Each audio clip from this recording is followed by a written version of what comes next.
21 শতকের এই আধুনিক পৃথিবীতে যেখানে প্রযুক্তি, গণতন্ত্র আর মানবাধিকার নিয়ে সারা বিশ্ব মুখর, সেখানে এখনো এমন কিছু দেশ আছে যেখানে রাজা বা রানী সর্বময় ক্ষমতার অধিকারী। দেশের সব সিদ্ধান্ত নিচ্ছেন এমন একজন মানুষ যিনি নির্বাচিত নন, জন্মসূত্রে পেয়েছেন ক্ষমতা। কোনো প্রেসিডেন্ট নেই, পার্লামেন্ট নেই, জনগণের ভোটেও কিছু যায় আসে না। এই ভিডিওতে আমরা জানবো এমন 5টি দেশের কথা যেখানে এখনো রাজা বা রানী একচ্ছত্র ক্ষমতার অধিকারী। একটু স্কিপ না করে ভিডিওটা দেখে যান শেষ পর্যন্ত, কারণ আপনি হয়তো জানেন না গ্লোবাল ম্যাপে এখনো এমন জায়গা আছে যেখানে গণতন্ত্র থেমে গেছে রাজার সিংহাসনে। আপনি যেটাকে ভাবতেন ইতিহাসের গল্প, সেটা এখনো কোনো কোনো দেশে বাস্তব। আর এমনই অজানা অবিশ্বাস্য ইতিহাস জানতে এখনই সাবস্ক্রাইব করুন ইনফোপন্ডিত চ্যানেলটি, কারণ আমরা আপনাকে নিয়ে যাই পৃথিবীর সেই প্রান্তগুলোতে যেখানে সময় থেমে গেছে আর ইতিহাস এখনো জ্যান্ত হয়ে আছে।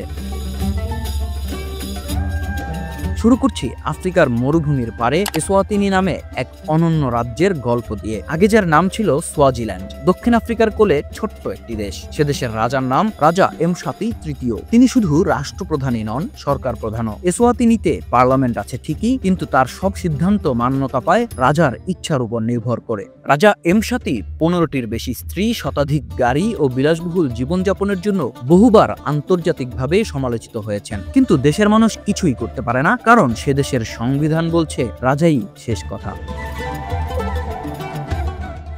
চলুন এবার যাই মধ্যপ্রাচ্যের ধূসর মরুভূমিতে, সৌদি আরব। সকলের পরিচিত মধ্যপ্রাচ্যের এই দেশটিতেও গণতন্ত্রের লেশ মাত্র নেই। সৌদির বাদশাহী দেশের একমাত্র নীতি নির্ধারক। তিনি নিয়োগ দেন প্রধানমন্ত্রী, মন্ত্রী ও বিচারপতিদের। পার্লামেন্ট বলতে আছে কিছু শুরা কাউন্সিল, যার সদস্যরাও নিয়োগপ্রাপ্ত। ভোট নেই, প্রতিবাদ নেই, আর রাজকীয় পরিবারের বাইরে কেউ রাষ্ট্রীয় ক্ষমতার ধারে কাছেও যেতে পারে না।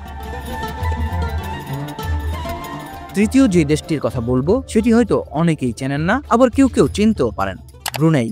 দক্ষিণ পূর্ব এশিয়ার ছোট্ট এই ধনী দেশটি যেন আধুনিক রূপকথার রাজ্য। এখানকার সুলতান হাসান আল বলকিয়া কেবল রাজাই নন, প্রধানমন্ত্রী, প্রতিরক্ষা মন্ত্রী, অর্থমন্ত্রী, সবকিছু তিনিই।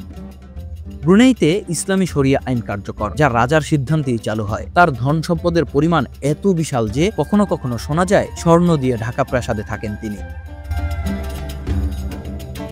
চতুর্থ দেশ ওমান, একটি শান্তিপূর্ণ উপসাগরীয় রাজ্য। এখানে সুলতান হাইথাম বিন তারিকি দেশ পরিচালনার সর্বময় কর্তা। ওমান ধীরে ধীরে কিছু সংস্কার এনেছে ঠিকই, কিন্তু এখনো প্রতিটি নীতিগত সিদ্ধান্ত আসে রাজপ্রাসাদ থেকেই। আইন, অর্থনীতি, পররাষ্ট্রনীতি সবকিছুর কেন্দ্রেই একজন ব্যক্তি।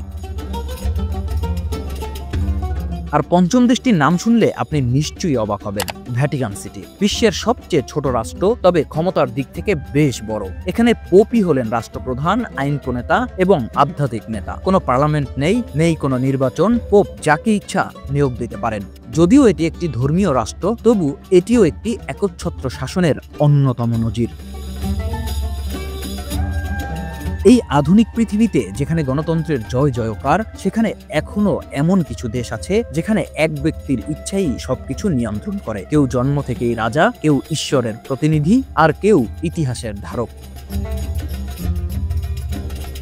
আপনি যদি মনে করেন ইতিহাস ও বর্তমান একসঙ্গে মিলিয়ে দেখা দরকার, তাহলে ইনফোপন্ডিত আপনার জন্য সঠিক জায়গা। সাবস্ক্রাইব করুন চ্যানেলটি, লাইক দিন ভিডিওটিতে, আর শেয়ার করুন আপনার সেই সব বন্ধুদের সঙ্গে যারা ভাবে রাজা রানী শুধু বইয়ের গল্পেই থাকে।